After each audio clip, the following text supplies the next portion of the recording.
Have you ever been turned into a joke just because of your skin color? It feels like hundreds of eyes are tearing you apart, piece by piece, but no one hears you breathe. The sun burned like fire. Fort Carrington, a military base where every brick reeked of power. In the middle of the training field stood Brigadier General Howard Sterling, silver hair like a medal, wearing a smile powerful enough to turn the whole crowd into his audience. His eyes landed on a black woman in a simple shirt, sitting quietly in the back row. "You," he barked, his voice carrying the weight of an order. "Get up here. Show us how a woman shoots." Laughter rippled.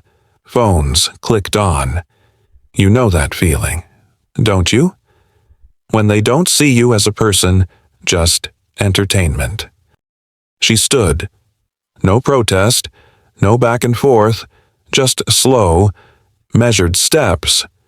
So silent it felt like even the ground held its breath.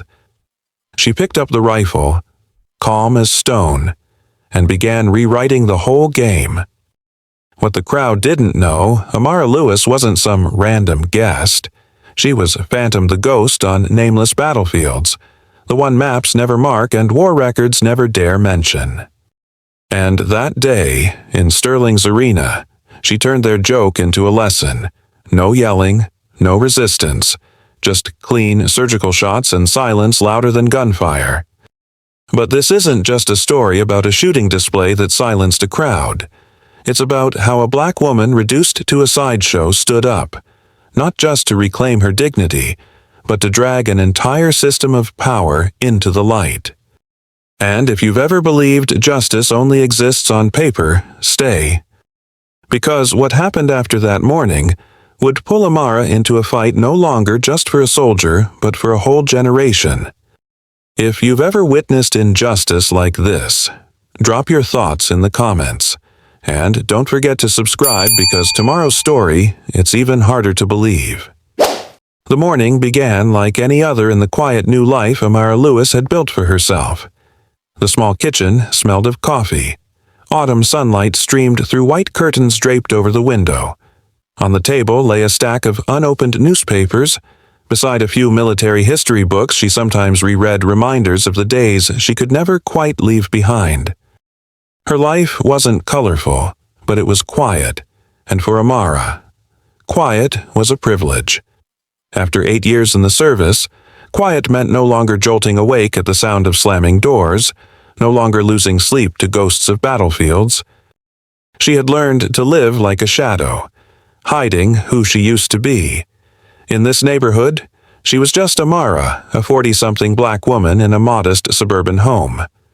No one knew that these hands, holding a porcelain cup this morning, had once gripped a rifle on frozen mountaintops until her skin went numb. No one knew these footsteps, now gliding across creaky wooden floors, had once moved silently through the ruins of cities where wars never ended.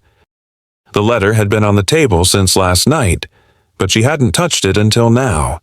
An official military seal on the envelope, bold lettering, invitation marksmanship demonstration, Fort Carrington.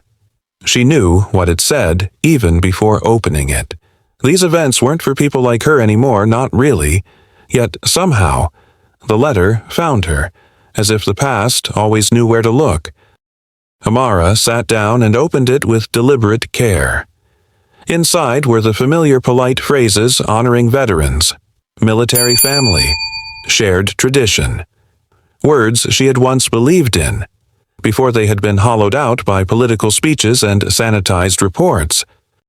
She didn't want to go. She didn't want to see crisp uniforms or hear recycled speeches about glory and honor, but a part of her stirred. She owed something not to the men in power who wore the stars, but to the brothers and sisters who had kept each other alive in those nameless, desperate days. She remembered their faces, their stories told in whispers between orders, their silent handshakes before missions no one dared describe. Quiet was comforting, but it could also feel like dust settling over everything. And this letter in its own way was sweeping the dust off. If she refused, she knew she'd be haunted by the question, What did I miss? Am I still running? And Amara Lewis was not someone who ran. She set the letter back down and drained her coffee. Going to Fort Carrington wasn't a homecoming. It was a reminder that some memories refuse to stay buried. Sometimes. They return not to torment you but to see if you still have the courage to face them. The air at Fort Carrington was heavy as Amara stepped out of her car. Iron fences stood tall. Massive flags snapped in the autumn wind, and rows of pressed uniforms gleamed in the sunlight. The shooting range sat on a meticulously cleared lot. Folding chairs lined in neat rows, facing a simple but imposing wooden stage. The smell of gunpowder and gun oil hung in the air, and for a brief moment, Amara was back on a training field. But this time, she was only a stranger in a world that had once been hers. The crowd was a mix old veterans with tarnished medals still pinned proudly to their jackets, corporate sponsors in tailored suits, a handful of reporters weaving through for better angles. Amara chose a seat in the very back, quietly watching. No one noticed her. She liked it that way. A voice over the loudspeaker cut through the chatter, and heads turned toward the stage. Brigadier General Howard Sterling emerged. His silver hair was trimmed to perfection, his uniform so sharply tailored it seemed grown onto his body. He didn't need to speak to command the space, but when he did, his voice filled the field. Ladies and gentlemen, today we gather to celebrate the strength of our military tradition. Throughout history, it is discipline, loyalty, and devotion that have built the strongest force in the world. His words sounded harmless, but Amara caught the deliberate pauses, the calculated glances. Sterling went on, slower now, like he wanted every word to settle. In recent years, there have been many changes, many experiments to make our military more diverse. But the battlefield, he paused, locking eyes with civilians in the crowd. The battlefield doesn't care about slogans or quotas. It demands real warriors. The crowd nodded. A few even smiled approvingly. Amara felt that familiar heat rising in her chest, the sting of being judged not by her ability, but by the quiet prejudice baked into men like him. Sterling continued his speech, wrapping his pointed words in the soft veneer of defending tradition. Then his eyes swept the crowd, searching for something, and then they stopped. On her, his smile widened, not warm, not welcoming, but the smile of a man who had just found his entertainment. "You there," he said, his voice slicing through the air like an order. "Yes, you, in the blue shirt. Come up here." A murmur rippled through the audience. A few chuckles. Amara sat still for a moment, unmoved. Sterling folded his arms, his voice now laced with mockery. "We've got quite a few women with us today. Perhaps she'll show us how a lady shoots. Let's see if the warrior spirit is still in there somewhere." The laughter grew, not loud, but sharp enough to remind her what they expected failure. Amara rose, slow and deliberate. No hurry, no expression, just steady steps, counting the rhythm of her heartbeat. She didn't need to defend herself. She didn't need to explain. All she had to do was walk forward. In the crowd, cameras clicked, whispers hissed. Sterling stood tall on the platform, eyes glittering, as though his little show was about to begin. But what he didn't know, what none of them knew, was that he had just set the stage for a performance he would never forget. Amara climbed onto the platform as if the distance from the last row to the shooting line wasn't a walk of humiliation, but a bridge she had crossed 1,000 times before. Her pace was measured, deliberate, each step pressing silence onto the murmurs around her. Sterling gestured to a rifle on the table, the standard issue type used for these demonstrations. His voice carried a false cheer that bordered on contempt. "Here's an easy one. Why don't you take a few shots for fun? We're not expecting much." Scattered chuckles broke out from the front rows. Amara didn't react. She approached the table, placed her hand on the rifle. Slow, but without hesitation. She inspected it, checking the chamber, the safety, the magazine in one fluid motion. A small nod, then she reassembled it with the kind of precision that made a few veterans in the crowd squint. The whispers dimmed. She didn't need to look up to feel Sterling's gaze. His smile had shifted, still present, but thinner now, tinged with something new caution. Amara moved to the firing line. No instructions needed, no questions asked. She brought the rifle to her shoulder, the motion so clean it felt instinctive. No wasted movement, no theatrics. And then she fired. The first shot cracked the air, slamming into the bullseye. The scorekeeper stammered dead center. Before the murmurs could return, she fired again, and again, and again, each round burying itself into the same spot, each one silencing another layer of laughter. She switched to a farther target, then another, even farther, each shot precise, each pause deliberate. By the time the last round was fired, there was no laughter left, only silence, the kind that carried more weight than applause. Amara set the rifle down. She didn't turn to the crowd. She didn't bow. She didn't meet Sterling's eyes. Just a crisp flick of the safety, and she walked off the stage as if nothing had happened. Sterling didn't move, his smile frozen. The crowd stared, quiet not out of respect, but out of something deeper. They had expected a spectacle. They had been given a lesson. Amara returned to her seat in the back. No words, none needed. But Sterling's eyes stayed on her, and in that silence, she could feel it. This wasn't over. To him, this wasn't just humiliation. This was war. And from that moment on, Amara Lewis wasn't just a guest. She was a target. The office door slammed shut behind Howard Sterling, the sound echoing through the carpeted, wood-paneled room. The warm glow of desk lamps couldn't chase away the cold radiating from him. Brigadier General Howard Sterling was a man skilled at masking his emotions in public, but here, behind locked doors, his real face showed fury, humiliation, and something deeper, a pain he had never allowed himself to name. He hurled his kepi onto the desk, the sharp thud making his aide, Elias Ward, flinch. Ward, a young man whose neatly pressed appearance masked a cautious, calculating mind, stood at attention, bracing for the storm. Did you see that Sterling's voice was gravelly, ragged from rage? On my own training ground, in front of the very people I lead, that woman made me a spectacle. A cheap stunt turned into public humiliation. Ward said nothing. He knew that with Sterling in this mood, defense or counsel would only fuel the fire. Sterling began pacing, his boots heavy on the expensive rug. Who does she think she is? A deserter who ran off into civilian life, coming back here and standing before me like she still belongs. He stopped. His gaze locked on a framed photograph on his desk, a young man in uniform, confident but with a softness in his eyes.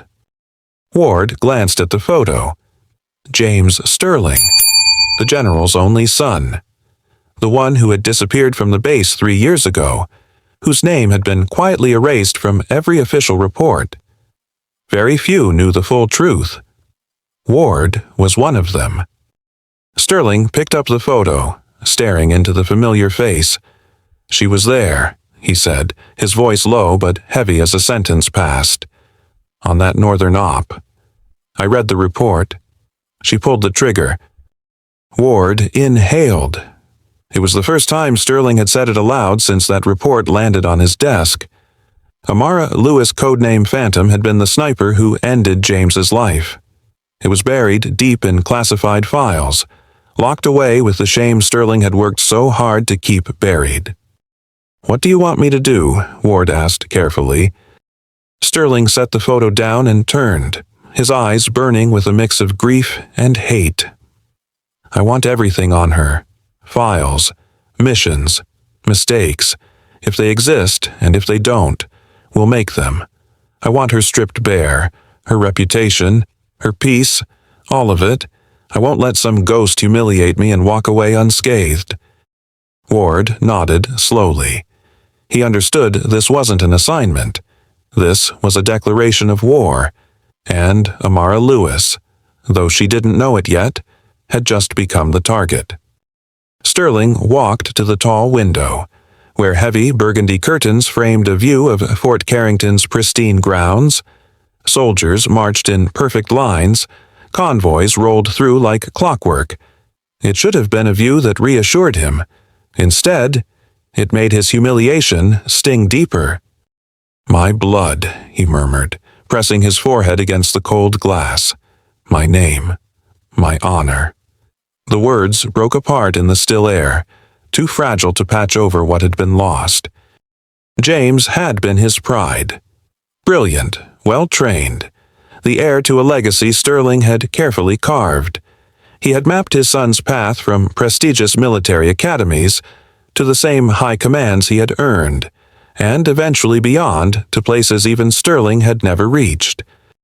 But James had burned that path down. Not only had he gone AWOL, he had gone further switched sides. When the classified report hit Sterling's desk, confirming that James had been collaborating with an armed insurgent faction, he hadn't believed it, couldn't believe it. The boy he had taught to salute the flag had raised a weapon against it. The shock had never left him. In public, he had built the mask of an untarnished general. But alone, staring at those photographs under the dim desk lamp, he was just a father mourning a son not lost to war, but to betrayal. And Amara Lewis had been the one to end it. Phantom, the sniper. She had pulled the trigger that closed the chapter on James Sterling's life. She was the final nail in a coffin Sterling refused to acknowledge. She wasn't just a reminder of his son's disgrace, she was proof. Did he hate her for pulling the trigger or for doing what had to be done? It was a question Sterling would never answer. To admit the latter meant admitting James had been a traitor. It meant admitting he had failed as a father, as a general, as a man. Pain turned to rage. Rage to resolve. Sterling couldn't let Amara walk freely through life, couldn't let her exist as a ghost reminding him of what he'd lost. He didn't just want to destroy her name. He wanted to turn her into an example, a warning to anyone who thought they could humiliate a Sterling and survive.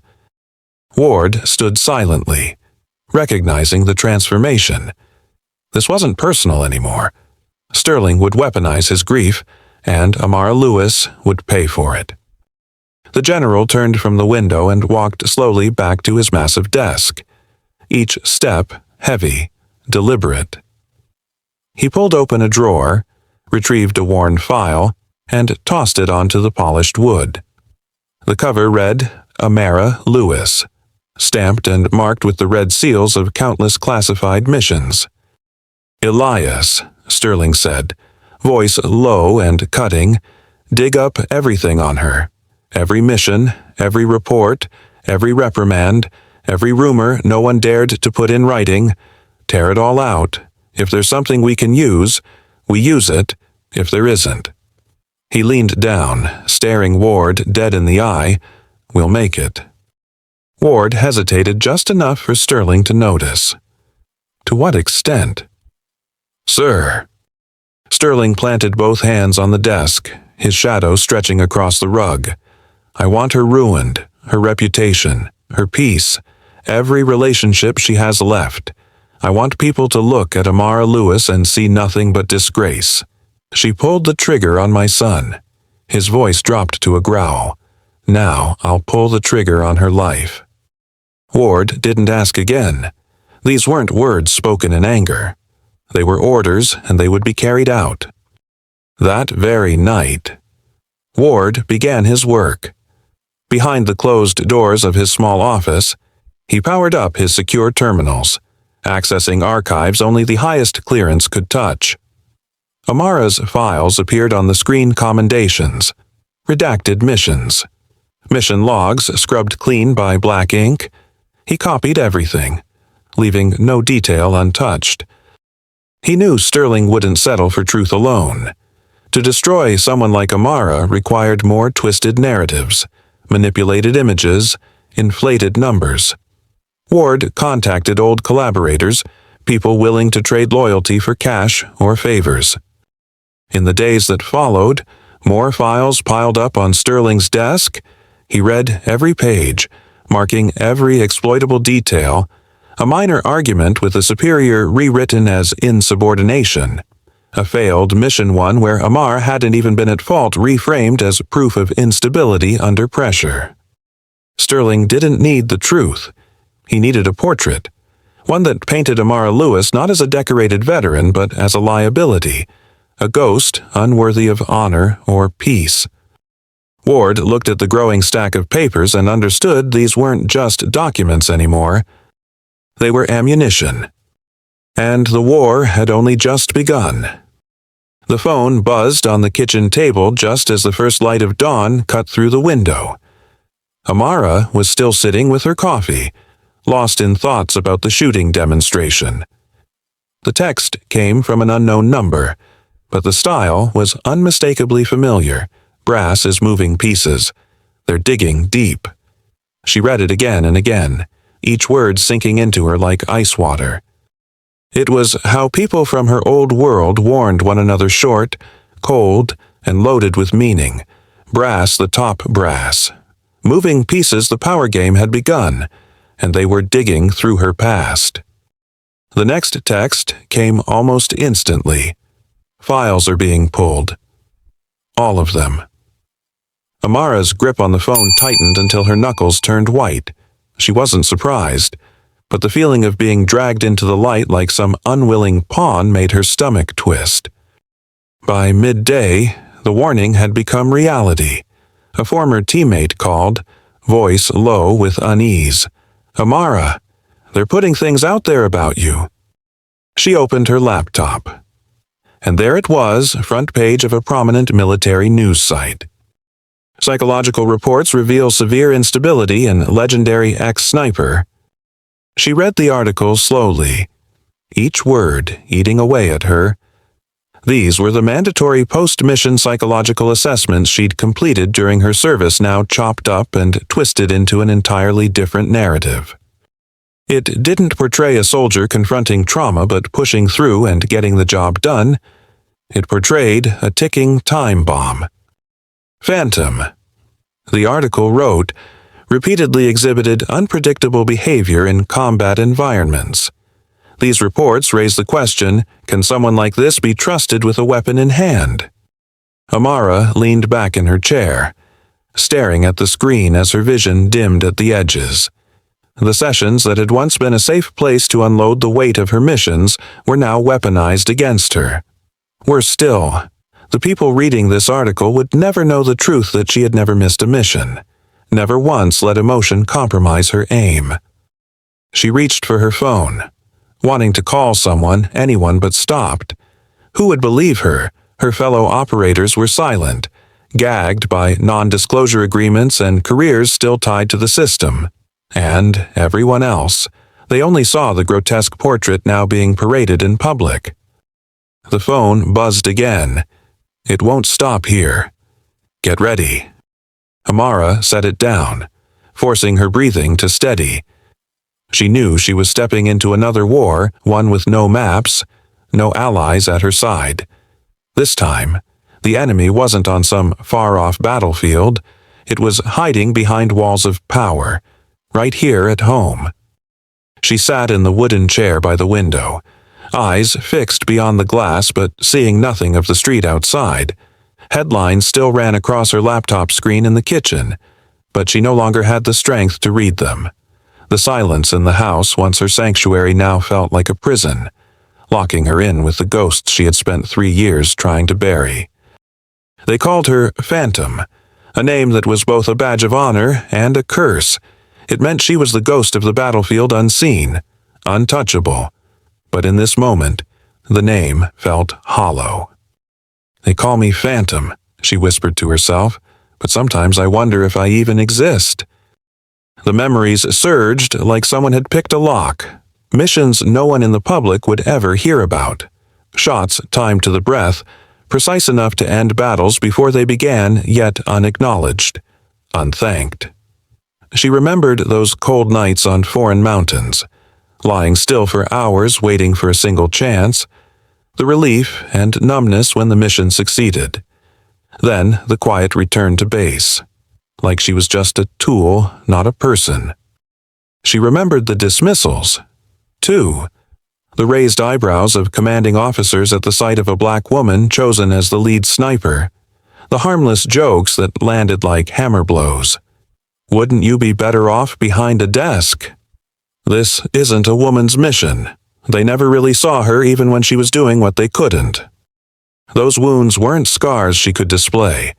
They were buried deep, accumulating over years of missions, stares, and words. And now, the articles had dragged them all back to the surface, twisting them into a grotesque caricature, an unstable, dangerous fraud. Amara sat back, burying her face in her hands.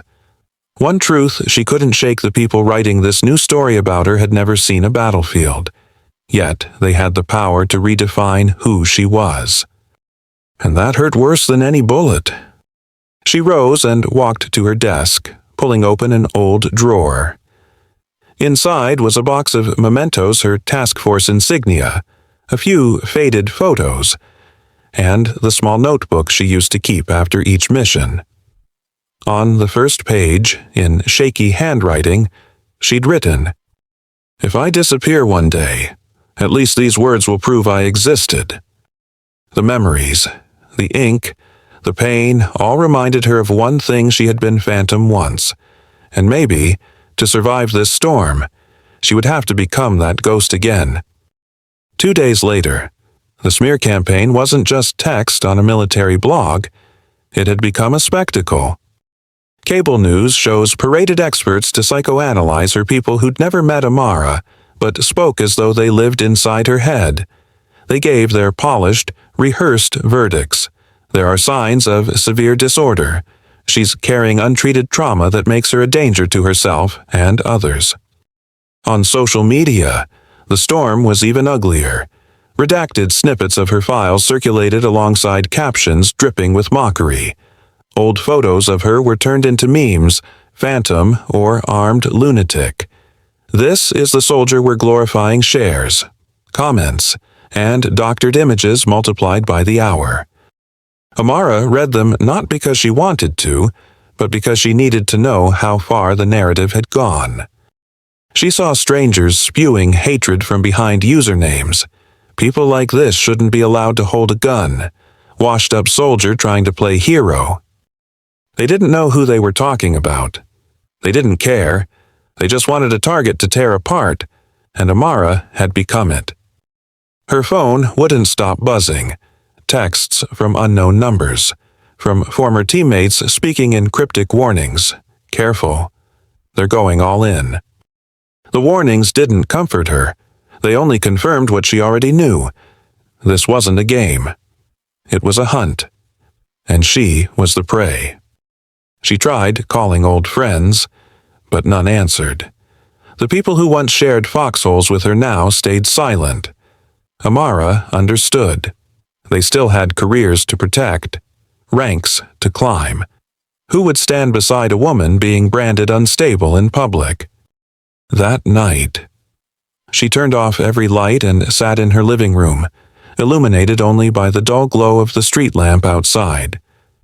The house, once her refuge, now felt like a besieged fortress. She could almost hear the whispers beyond the walls. Make her disappear. Amara stood, walking to the bathroom. In the mirror, her face looked pale, her eyes sunken from nights without sleep. She stared at herself for a long time, as though searching for someone she'd lost. Finally, her voice came quiet, but solid. They want me gone." She paused, drawing a deep breath. But ghosts don't disappear. Outside, the media roared, social networks frothed, but in the darkened house, Amara understood one thing: there was no going back. And whatever came next wouldn't be defense. Amara hated calls from unknown numbers, but this one felt different. The woman on the other end had a voice so sweet it felt rehearsed. "We'd like to invite you to join a live panel this Thursday night. It's a chance for you to explain yourself." Explain. That word landed like both a promise and a trap. After days of being portrayed as a public lunatic, the invitation sounded like the only way to reclaim her voice. But Amara knew there was no such thing as a safe path. She agreed, not because she trusted them to listen, but because she refused to let others keep telling her story for her. She called the one person she trusted to guide her through the maze, Naomi Brooks. Brooks, her former commanding officer, now retired, had become an unofficial strategist for veterans abandoned by the system. When Amara told her about the invitation, Brooks stayed silent for a long moment before saying, "If you're going into the lion's den, you better know how to make the lion respect you." They met in a quiet suburban coffee shop where no one would notice. Brooks studied Amara, her sharp eyes reading through the calm facade to the exhaustion beneath. "They're going to provoke you," she said firmly. "Some of those questions won't be about truth. They'll be designed to break you live on air. You can't give them that." She taught Amara how to control her breathing, how to let silence carry more weight than any angry rebuttal. "When they attack," Brooks said, "let the pause make them uncomfortable. Don't let them see you flinch. You're not there to argue. You're there to survive." The taping day came faster than Amara expected. She sat in the back seat of a black car, watching the city blur past. Glass towers reflected the dying sunlight, glittering and cold. She wondered how many of the people walking those streets had read the headlines about her, how many had shared those lies. The thought made her chest tighten. When the car stopped in front of the studio, Amara took a deep breath. The sliding glass doors opened, and she was immediately swallowed by a flood of light and noise staff rushing with clipboards, cameras being adjusted, hosts laughing too loudly before going live. The mix of fresh plastic and disinfectant in the air twisted her stomach. A production assistant led her to the green room. Amara caught her reflection in the mirror, a simple gray jacket, hair pulled back neatly. Minimal makeup. Not the image of someone seeking attention, but of someone ready to endure the weight of every gaze. The studio doors opened. A countdown echoed somewhere off stage. Amara inhaled deeply. She'd been in places far more dangerous than this, but this, the judgment of a nation, made her palms sweat. And then she walked into the light. The studio lights were blinding, scorching. Amara sat in the center chair, hands laced on her lap, spine straight like she was back in a military tribunal. In front of her, a long table. 3 experts sat poised: a military psychologist, a former defense official, and a well-known pundit famous for his razor-sharp takedowns. At the head of the table, the host smiled, half friendly, half predator. "Let's begin," the host said, his tone calm enough for the audience to feel safe, but hard enough to remind Amara this wasn't a conversation. Former sniper Amara Lewis, call sign Phantom. Tonight you're here to answer the questions everyone's been asking. And I'll be blunt, many people believe you're a danger. What do you say to that? Amara stayed silent. 1, 2, 3 seconds. The studio fell still. The host tilted his head, waiting, like silence itself was an admission. Then Amara spoke slow, clear. "People fear what they don't understand. I can't change their feelings, but I can tell the truth." The answer threw the host off for a beat. He nodded, then turned to the psychologist. "Dr. Monroe." Monroe opened a thick folder, eyes behind his glasses scanning Amara like she was a specimen under glass. In your psychological records, there are notes describing you as cold and detached after multiple missions. Those are common signs of PTSD. Would you admit you've lost control? Amara paused longer this time. 5 seconds. 6. The host was about to jump in when she finally lifted her head. I'll admit I did my job. I stayed calm when others couldn't.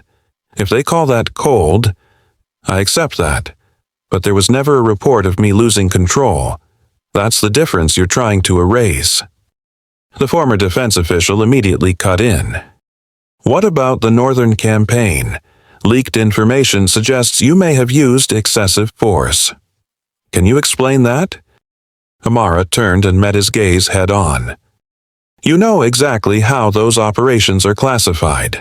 I can't disclose details, but I will say this: every shot I took was authorized, reported, and confirmed through the chain of command. There was no excessive force. There was mission and accountability. The pundit smirked, leaning back in his chair. You seem to have an excuse for everything. But if you're innocent, why stay silent this long? Why not defend yourself from the start? Amara's eyes locked on him. A long silence stretched longer than before. When she answered, her voice dropped low, almost a whisper, yet it filled the studio. Because no one cares about the truth until they have a story to consume. And now, I'm telling mine. The studio froze. The host blinked, caught off guard before fumbling to the next question. But in that moment, Amara knew she'd reclaimed a piece of the voice they tried to take. The host exchanged looks with his panel silent signals: push harder, break her calm. Then he smiled, a kind smile sharpened with malice. Final question, he said, leaning forward. A lot of people believe you're too dangerous to be trusted. So tell us, are you a threat? The room thickened with tension. Some audience members leaned forward, eager for the answer. The cameras zoomed in on Amara, hungry for any sign of anger or collapse. Amara stayed silent. 1 second, 2, 3. The host shifted, thinking she wouldn't answer. Then Amara lifted her head, eyes locked on his, voice like a blade gliding across stone. A threat to who? The entire studio froze. She let the pause linger. To lies. The words dropped like a hammer.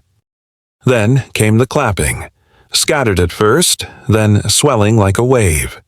A few audience members stood, cheering. The murmurs of scorn evaporated, replaced by open support. She hadn't shouted, hadn't argued, but those 4 words cut sharper than any defense could. The host stumbled, scrambling for a clumsy segue, but no one cared. The cameras stayed fixed on Amara, the woman who had just turned their trap into her own platform. Somewhere else, miles away, in a dark room, Brigadier General Howard Sterling watched the broadcast on a massive screen. The glass in his hand rattled against the table. He'd expected to see a woman unraveling under pressure, living proof of the story he'd so carefully spun. Instead, he saw a woman turn his trap into her stage. Sterling hurled the glass at the wall. It shattered, but he didn't care. That woman, he growled, breath coming fast as if he'd just sprinted a mile. He knew instantly Amara's words would spread faster than any doctored report he'd leaked. And when the public believed her, everything he'd built to destroy her would start to crumble. Back in the studio, the panel ended in an eerie quiet. There were no loud goodbyes, no fake laughter. Amara stood, nodded once to the audience, and walked off the stage, leaving the burning lights behind. She hadn't won a media war. She'd reclaimed something far more important: her voice. Howard Sterling had never forgotten the feeling of being forced to smile while everything inside him burned. He'd worn that same calm mask when his son disappeared. He'd kept delivering speeches about honor even after learning James had betrayed his country. But that night, When the TV screen went dark and Amara Lewis's face vanished from the broadcast, he couldn't contain it anymore. His office was bathed in the golden light of a desk lamp, but Sterling felt nothing but cold. He stood motionless before the blank screen, still seeing Amara in his mind, composed, unflinching, cheered by the crowd. A threat to who? Her words replayed like a taunting refrain. He needed to destroy her, not with words, not with shadowy op-eds. This time, he needed something undeniable, an image so horrific it would turn her into a monster in the public eye. He picked up the phone. On the other end was a man Sterling would never publicly admit knowing, a contractor who specialized in sensitive problems. "I want a video," Sterling said, his voice flat, cold, real enough that no one dares question it. Within hours, a team was assembled. They worked out of a hidden bunker, far from prying eyes, using technology Sterling once dismissed but now saw as salvation. They pulled an old recording from the archives of Amara on a northern campaign, a clean, precise shot that took down an armed combatant. Then they dismantled it, frame by frame, and rewrote reality.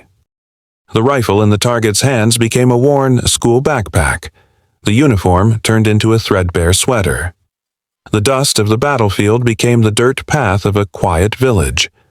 The shouts of soldiers were replaced with the sound of laughing children.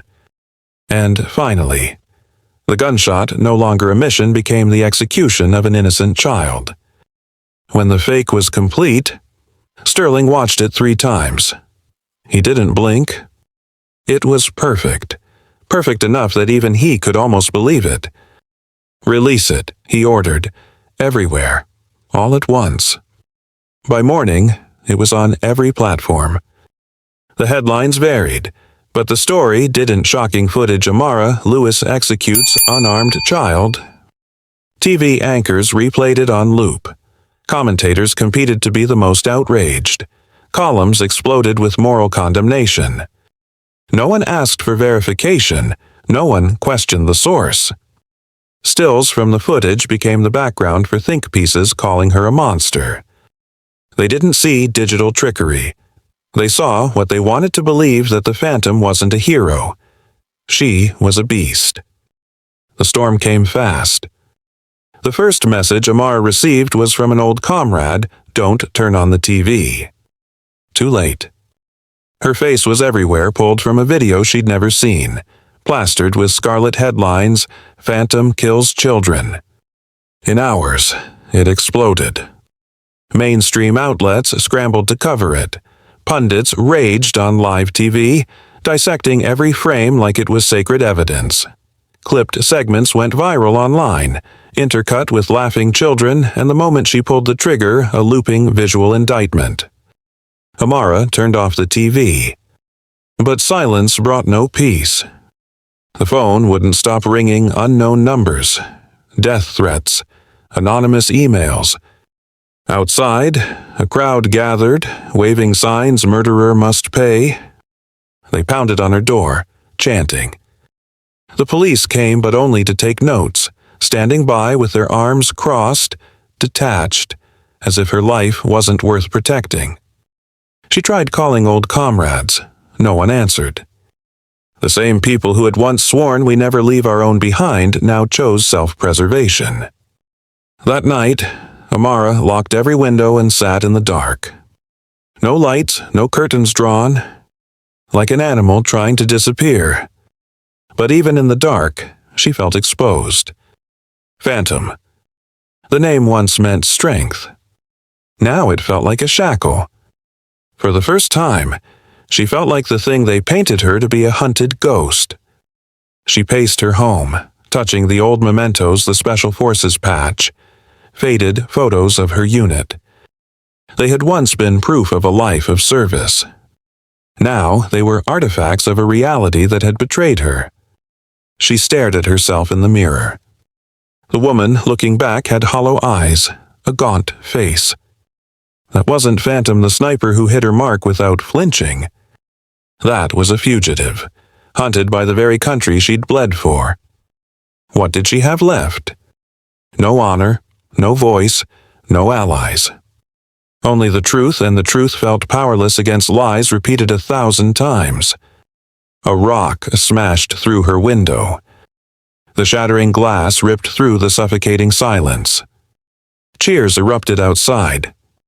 Amara closed her eyes, pressing her forehead against the wall. She'd never feared an enemy on the battlefield. But now, it was her own countrymen, the ones who hung flags on their porches, who made her tremble. She'd hit bottom.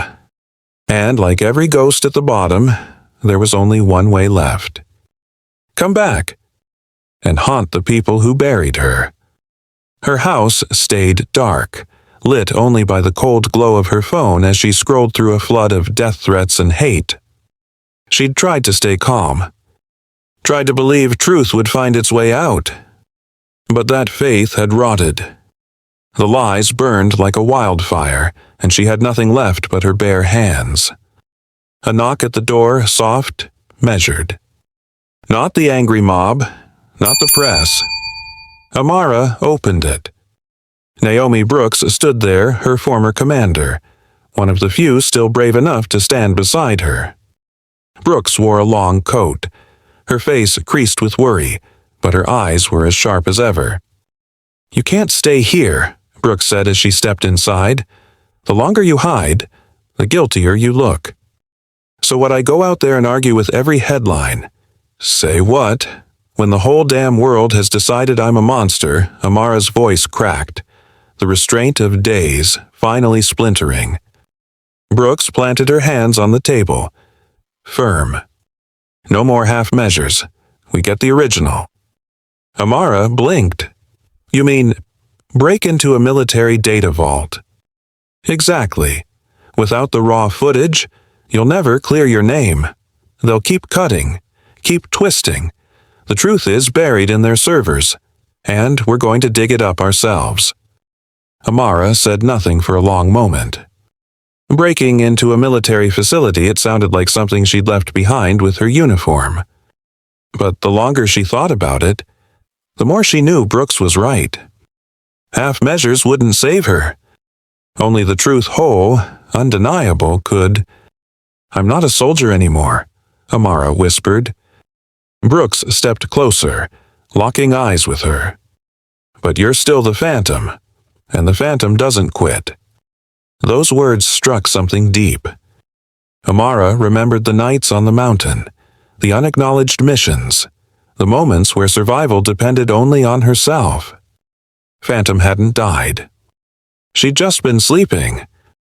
Amara drew a long breath, then nodded. "Then let's do it. But we plan it right. I'm not walking in there reckless." Brooks gave a thin, knowing smile. "That's why I'm here.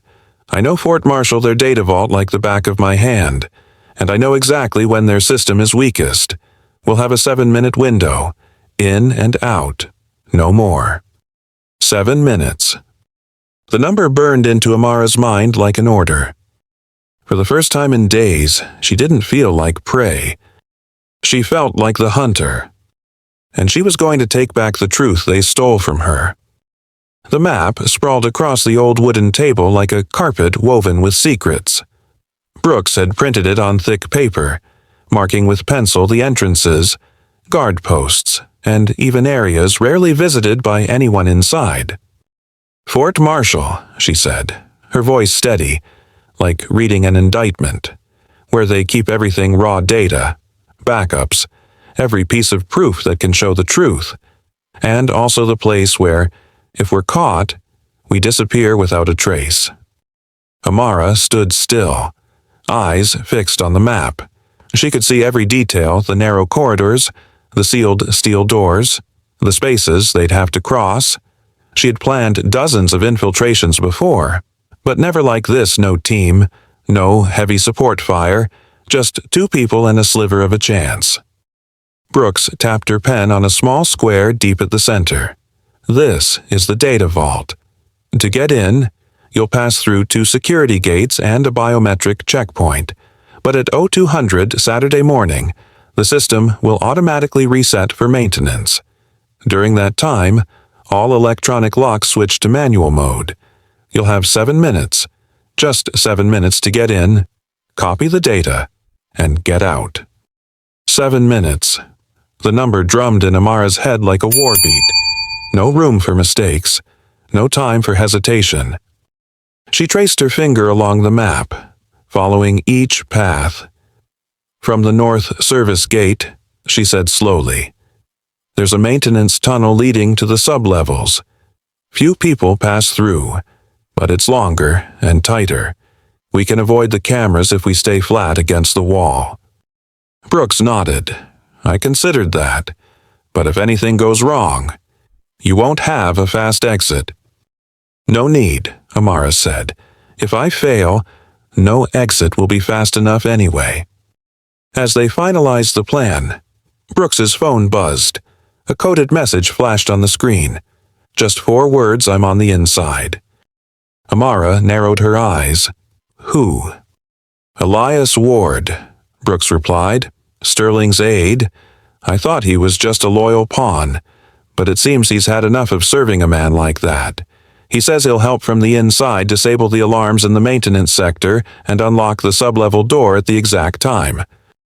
Amara said nothing at first. She didn't trust people who joined the fight late, but she also knew she couldn't refuse help. "Is he certain?" "No one's certain," Brooks answered. "But if we don't take this chance, there won't be another." Amara stared at the map again. Its cold lines looked like a maze built to swallow her whole. But at the end of that maze was the truth, the only thing she had left. She placed her finger on the center square where the vault lay deep underground. 7 minutes, she said. "That's enough."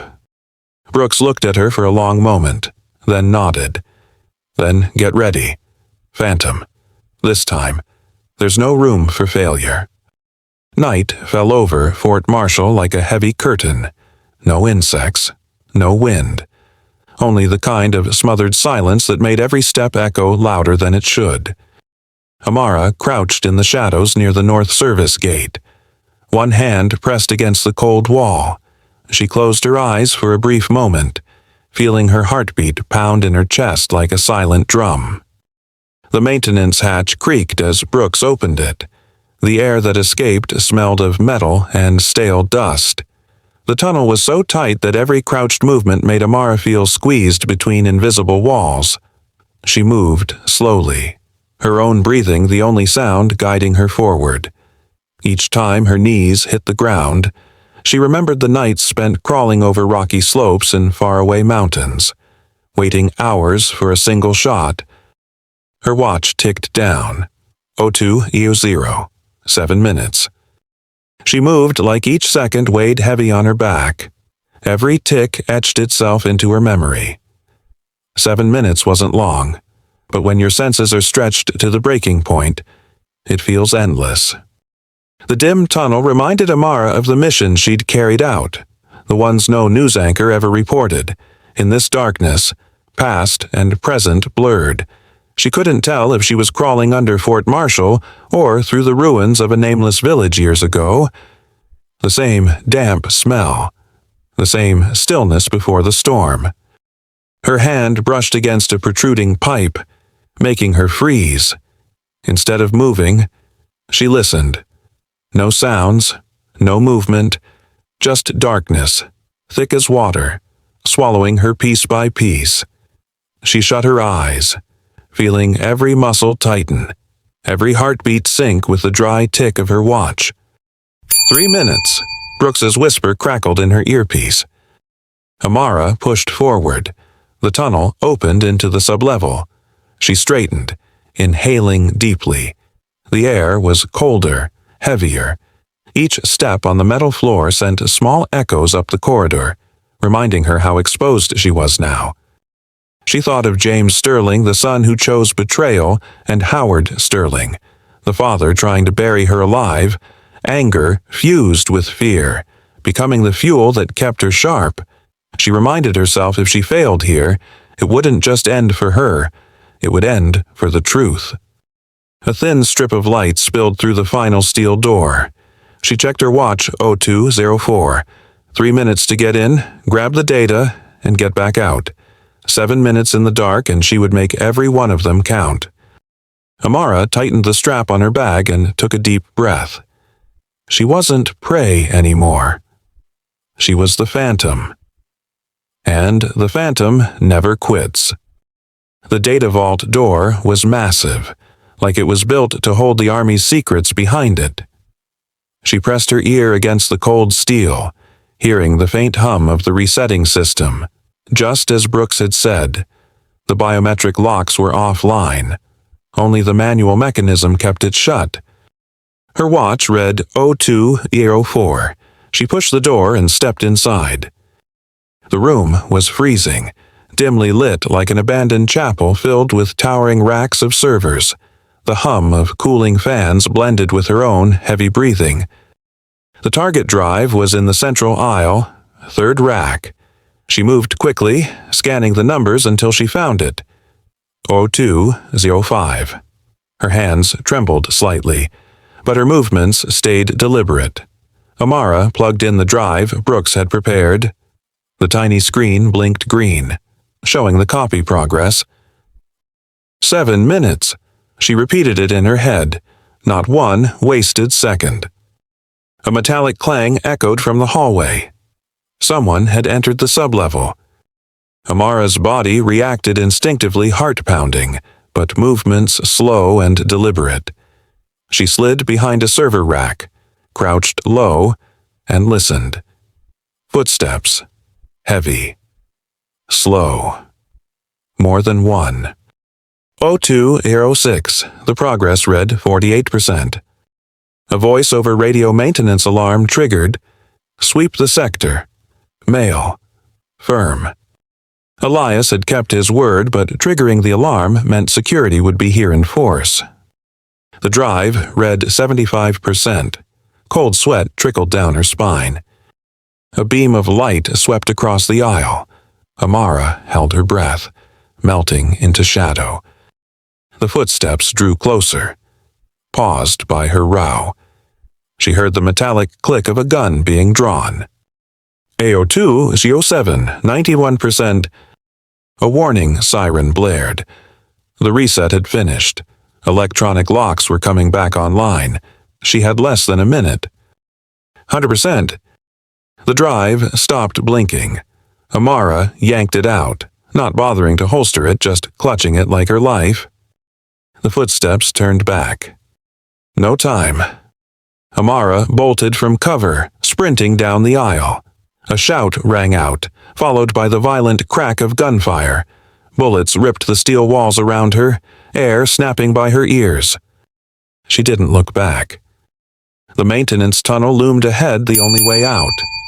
Amara dove inside, the smell of dust and rust filling her lungs. Darkness wrapped around her, but the gunfire still echoed behind, a reminder she wasn't safe yet. Only when the north hatch slammed shut behind her did she stop. She leaned against the wall, shaking, but her hand still clutched the drive like a weapon. The drive, cold, heavy, lifeless, was now the only thing that could save her.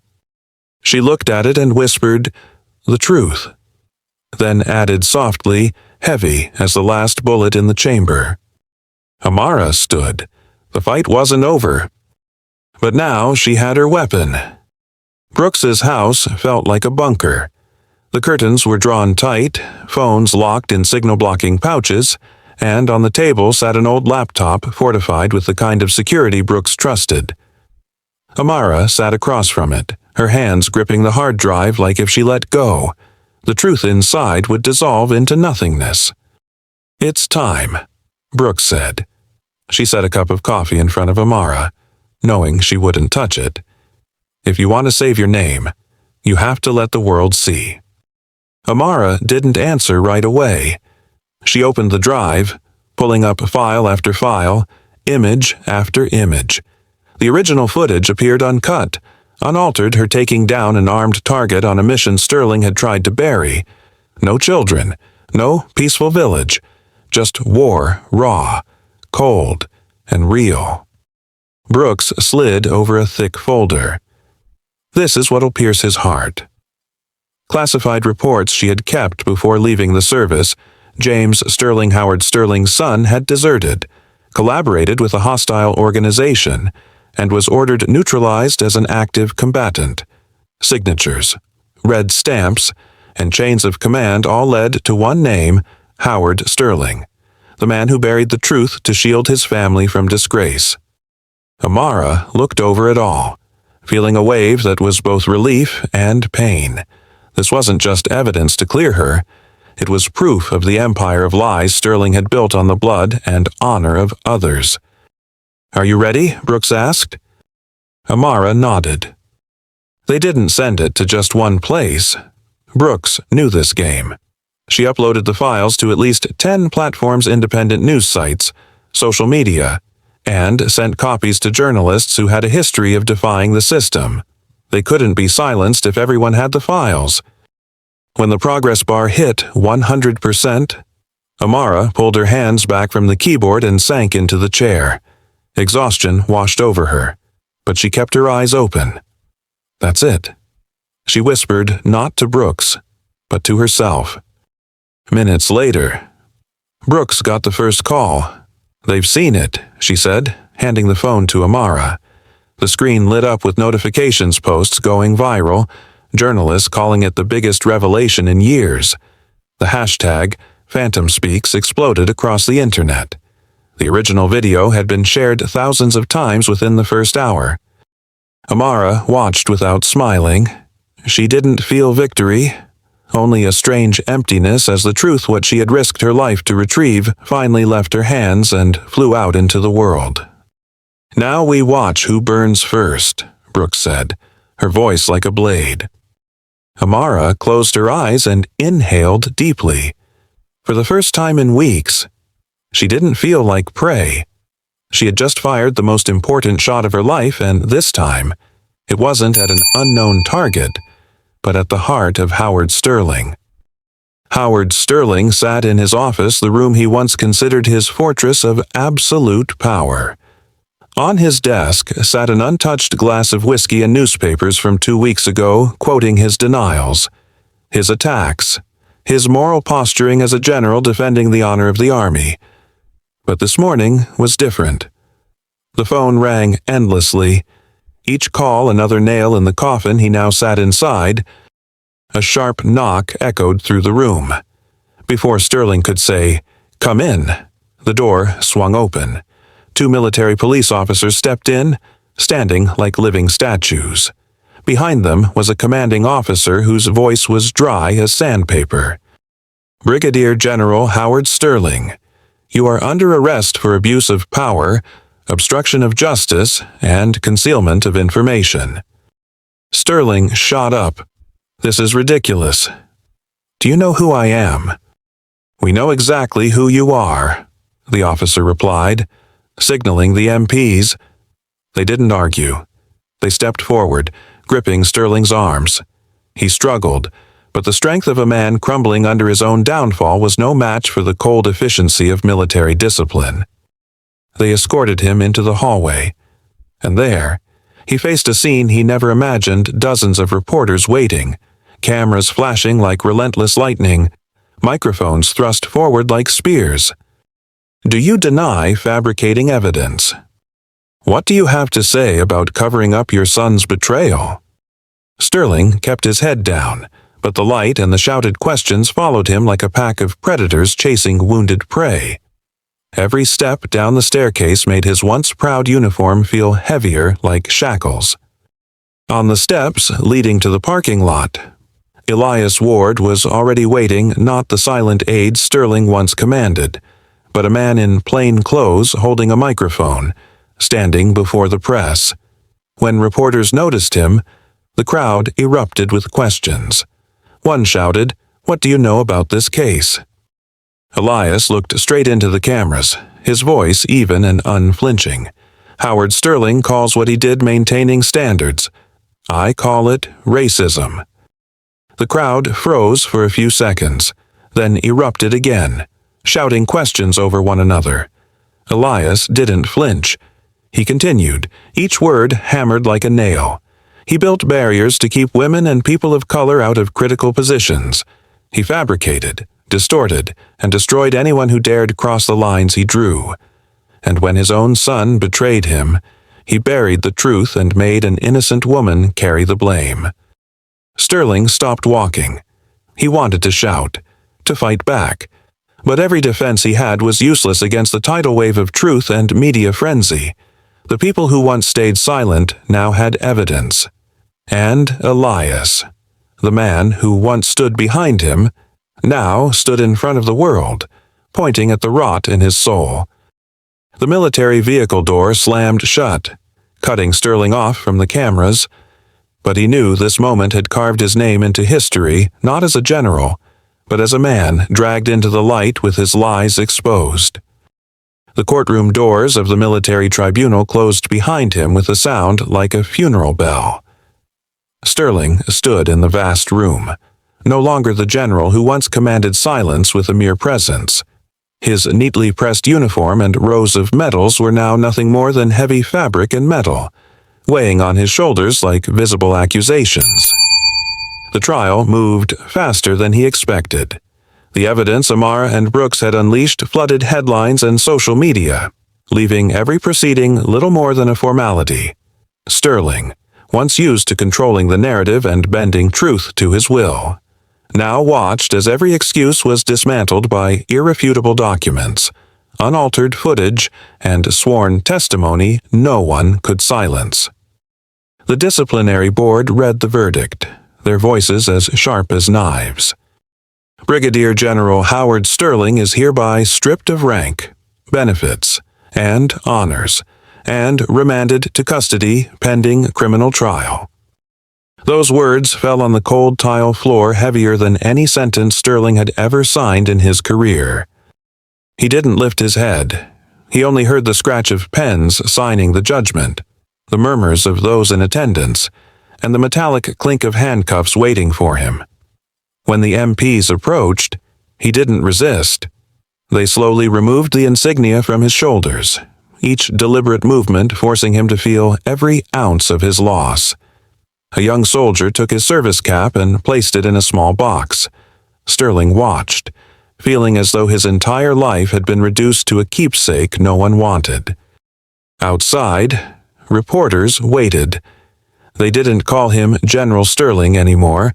They called him the accused. Cameras flashed not to honor him, but to immortalize the fall of a monument. The prison van door slammed shut, separating him from the swarm, in the narrow, cold compartment. Sterling stared at his trembling hands that had signed hundreds of orders, now gripping empty air. He thought of James, the son who had dragged him into this pit even from the grave. He thought of Amara, the woman he'd tried to turn into an example, who instead turned him into a cautionary tale for the world. At Fort Carrington, his portraits were likely already taken down, his praises erased from speeches. Power, honor, the things he thought unshakable had crumbled in just days. Howard Sterling once believed himself untouchable, but now he was just an old man, imprisoned by the very system he thought he controlled. And that was the bitterest irony. His fall didn't come from an enemy abroad, but from the truth he tried so hard to bury. The morning of the opening came with a different kind of light, not the blinding glare of news cameras hunting for scandal, nor the cold fluorescence of military hearing rooms. This was the clear, clean light of a beginning, pouring through the tall windows of the new building named the Phantom Center. Amara stood at the front entrance, a red ribbon in one hand, a pair of ceremonial scissors in the other. The two-story building had once been an abandoned training facility. Now it had been transformed into what she once wished she'd had during her years in uniform, a training and support hub built for soldiers from underrepresented backgrounds, those who had to fight twice as hard but were recognized half as much. A plaque on the wall read Phantom Center, for those who were told they don't belong. Naomi Brooks stood beside Amara, wearing a simple suit, her gaze still carrying the quiet authority of her former rank. It was Brooks who had pushed Amara to turn her rage into something greater than revenge. "You've turned the darkness into a place where others can find their way," Brooks said softly, her voice warm and steady as a firm handshake. On the other side, Elias Ward approached. No longer the cautious aide living in Sterling's shadow, he now wore his sleeves rolled up, and when he hugged Amara, it was an embrace of both apology and congratulations. "I once stood on the wrong side," he murmured, just for her. "Thank you for letting me stand on the right one." Amara nodded. No more words were needed.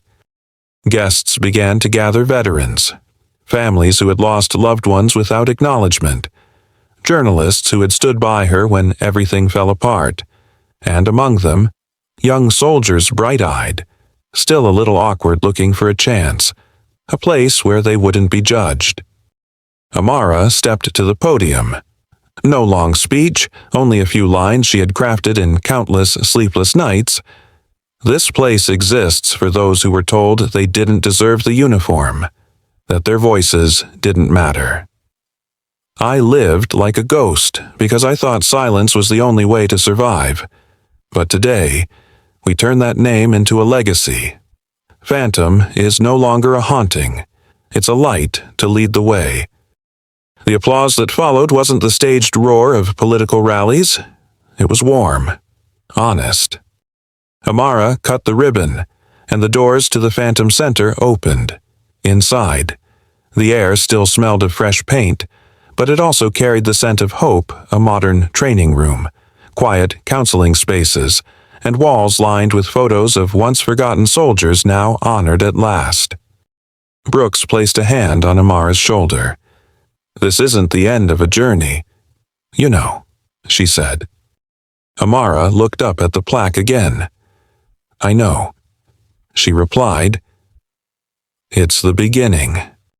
The ceremony ended, but the Phantom Center was still buzzing. In the corners, veterans swapped stories, young families signed up for training programs, and a few reporters lingered to capture every detail. Amara stood near the window, staring at the words on the main wall for those who were told they don't belong, as if to remind herself this place wasn't just for her. It was for all who had been pushed out. A soft voice pulled her from her thoughts. "Miss Lewis." Amara looked down. A girl of about 12 stood there, thin, but with eyes full of steel. Her t-shirt was worn, her jeans frayed, but she stood tall, as if forcing herself into some invisible posture. "I'm Janelle," the girl said, her voice trembling but steady. "I want to learn to shoot. I want to be like you." Amara smiled, half at the girl's courage, half at the familiarity of it. "Why?" Amara asked. Janelle was silent for a moment, then said, "Because people say kids like me will never be good enough. They tell me not to bother trying, but if you could do it, maybe I can too." The words struck something deep in Amara, a place where she still kept the memory of hearing those same things herself. The words that once forced her to choose between believing in herself or accepting the box others drew for her. She led Janelle into the new training room, where the smell of fresh paint still lingered. The walls were lined with equipment and photos of forgotten soldiers. Amara opened a private locker and pulled out an old pair of gloves. They were worn, the stitching frayed, their once dark leather faded by years of use. She knelt to meet Janelle's gaze and handed them to her. "These kept my hands steady," Amara said, her voice slow and deliberate. "When I had to do things people said I couldn't, now they're yours." Janelle took them, her wide eyes betraying the weight of the moment. She didn't speak, but the way she clutched them said enough. "But remember this," Amara continued, resting a hand on the girl's shoulder. "Shooting isn't just to prove you're strong. It's to remind you that you deserve to have a voice. You deserve to stand anywhere you choose. That's what matters most." Janelle nodded, and in that moment, Amara saw a reflection of her younger self and the hint of a future yet to come. From a distance, Brooks and Elias watched silently. They didn't interrupt. They understood those gloves weren't just gear, they were legacy, and that legacy had just been passed to a new generation. By late afternoon, the sun poured over the Phantom Center's pale new walls. The crowd had thinned. The laughter, handshakes, and congratulations had faded into a soothing quiet. Amara stepped outside to the small courtyard, where a flagpole stood tall, its shadow stretching across the brick. The flag swayed in the light breeze, slow, steady, resolute. Amara stood still, hands clasped before her. In this moment, there were no cameras, no jeering crowds, no suffocating lies, just her, the flag, and the years that had brought her here. She remembered everything: the nights on frozen dirt waiting for orders, the silent returns to base without welcome, the skeptical stares at a black woman standing where they thought she didn't belong. She remembered the losses, fallen teammates, forgotten names, and wounds that time could not erase. Some wounds never heal. She said it aloud, as though speaking to herself. The words carried through the quiet air, gentle, but unbreakable. She raised her eyes to the flag once more and added, "But the truth, it makes us stand." It wasn't a declaration of victory. It was a reminder, a vow for herself and for everyone who would walk through the doors of the Phantom Center. We are not perfect, but we still stand, because the truth holds us up. Behind her, soft footsteps approached. Brooks and Elias. They didn't speak, only stood beside her. 3 people, 3 stories, sharing one rare, hard-earned moment of peace. Amara took a deep breath. She knew the fight wasn't over. There would always be other Sterlings, other lies, other battles people like her would have to face. But for the first time in years, she didn't feel alone. From behind them, Janelle stepped out, the gloves still a little too big for her small hands. Amara turned, meeting the girl's gaze so full of belief. In that look, she saw herself, long ago, at the threshold of a life no one thought she deserved. Amara placed a hand on Janelle's shoulder. No words were needed. The girl smiled, and that was enough. She turned back to the flag, standing tall, like her, like those who would come here to learn to stand on their own. And for today, that was enough. If this story touched your heart, make sure to like, share, and subscribe. Every click helps us bring more powerful stories of empathy, justice, and silent strength to life. Your support is what fuels this journey. Let's keep standing together and rising higher, one story at a time. Stay safe and inspired.